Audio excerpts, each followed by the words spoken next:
Is getting a college education sort of like a divine right? Bernie Sanders tweeting this: at the end of the day, providing a path to college is a hell of a lot cheaper than putting people on a path to jail. Think about that.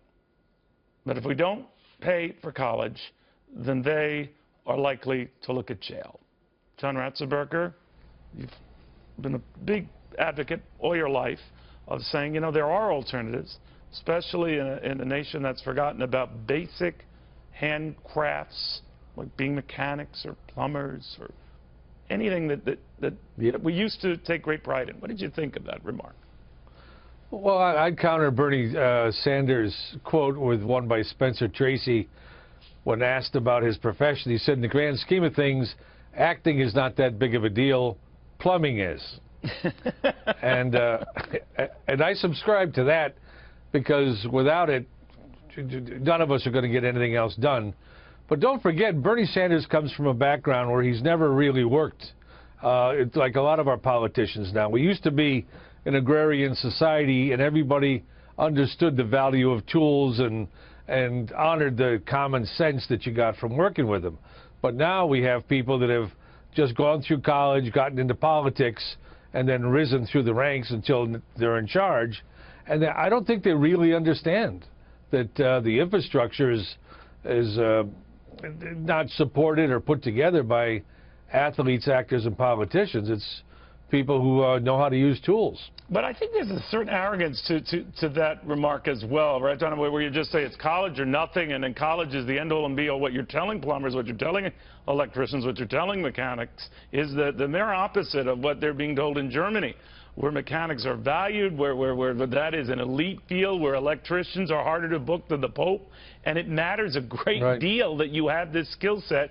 And since we've been getting rid of shop and things that I failed miserably at, but others did very well at, that we've lost our sort of our handy core. Well, it's not just the handy core, it's what built civilization. Again, it wasn't the people in the arts or philosophers. It was people who knew how to build and make things. And also the great inventors, from Leonardo da Vinci to Ben Franklin, Thomas Edison, Steve Jobs. As young people, they used tools. They didn't get to what they became famous for from reading books. They got it from actually using tools and building things. But we don't and put that's the what moves civilization forward. And I'm just worried when the message they get out of politicians, some, that this is the end-all and be-all, and anything you might considering short of that is a failure. I don't know if that's the right message. Oh, no, it's not the right message. It's not the right message at all. As a matter of fact, I talked to a group of high school seniors recently, and I said, who's going to college? And everybody raised their hands except this one kid. And I said, what are you going to do? And he said, well, I'm going to go to a technical school. And everybody laughed at him. I said, yeah, that's pretty funny, because after I asked him what he was going to study, he said auto mechanics.